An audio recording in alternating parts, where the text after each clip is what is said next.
Revolutionary talk for revolutionary times. Promoting peace, liberty, and prosperity around the clock. LibertyTalk.fm.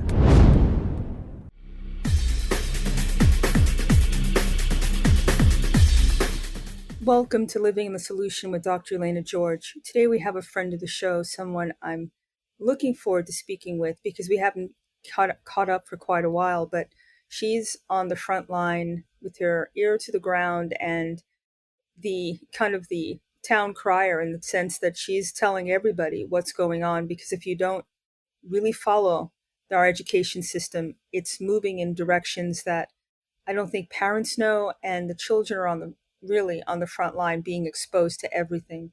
So I want to welcome Miss Lynne Taylor back, the Common Core Diva, and we're going to discuss new things that are coming down the pipe. So Lynne, I want to thank you so much for joining me. It's always a pleasure. Well, thank you, Dr. Elena, and hello to your audience once again. It's been a while since we've been together, but that's okay, because like-minded people need to be together as often as possible, because we do have so much going on around us, and I want folks to understand that the two-party election is merely a demise or it's a way to divert us from what is really, really going on as far as our education system and what is happening to our children.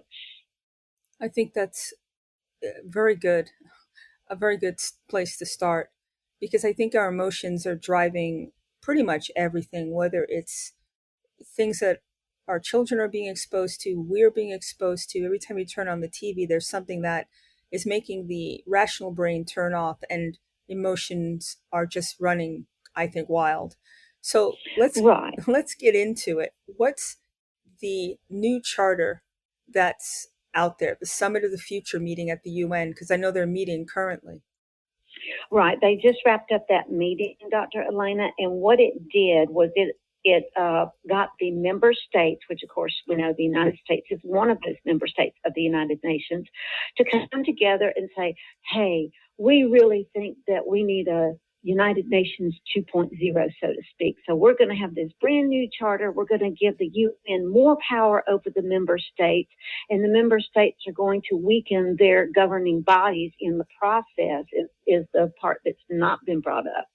But part of what the charter or the summit was about was this charter to strengthen the United Nations. But lock, stock, and barrel that came with that were all those sustainable development goals. And as we have discussed many, many times on your show together, that reaches every aspect of our lives, from education to health care to where we live, how we live, what we eat, the air we breathe, the water that we drink, everything.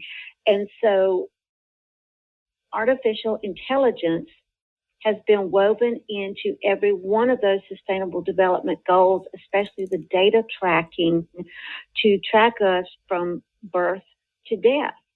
And what we're seeing happen here is that we're having our government come up with more and more ways to say, we're not tracking our citizens enough, so we need to come up with new ways to do it. And all this data doesn't stay in the United States. It doesn't stay local to your school. It doesn't stay in your state. It goes all over the internet. It goes all over where artificial intelligence goes, especially to the United Nations and the World Bank, the World Economic Forum, you name it. If they're a partner of the United Nations, this data will end there. How are they getting this data? I mean, I know that everything's pretty much electronic, and learning has all been placed online, and even we discussed before, homeschool children may not be immune from this because it's like a catchment. But are they just scraping the data from the lesson plans and what kids are putting, or is it school-based, or is it everything that the child does on the internet, whether it's social as well? It's pretty much everything, Dr. Elena, and not just for our children, for ourselves as well. And what we're finding out is that, okay, if it's data mining that's coming through education, that's 9 times out of 10 going to be through those assessments. That's how they can get you, whether you're in public, private, or homeschool schools. If it's through your healthcare system, well, of course, we know that that's going to be through your doctor, your hospital, your urgent care.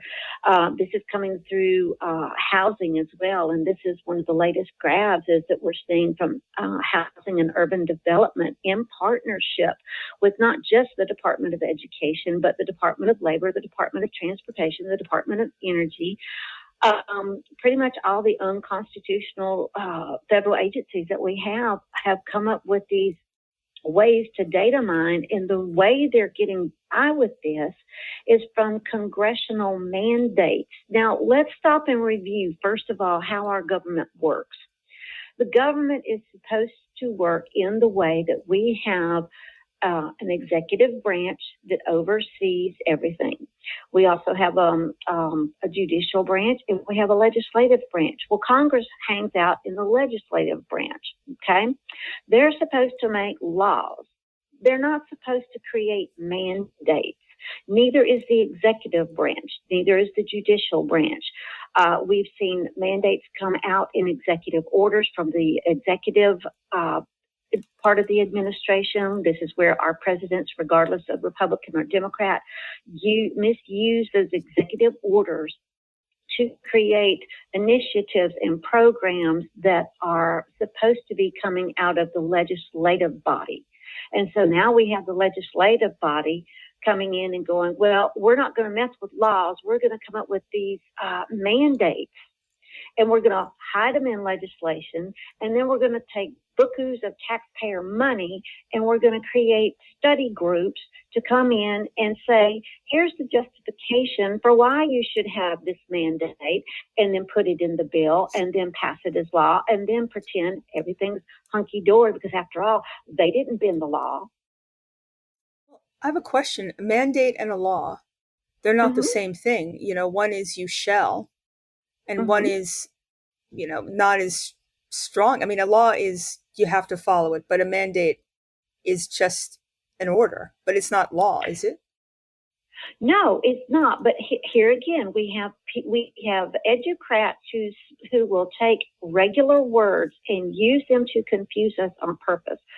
For example, when you hear policy, go take a poll and find out how many people believe that policy is law.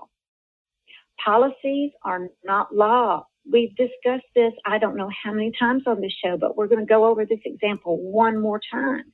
The law is concrete. That's the sidewalk you're walking on. The policies are going to be the leaves that fall on that sidewalk as you walk along. And as you know, we have different trees that are planted alongside the road. So we might take one step and we'll see a pecan leaf. We might take another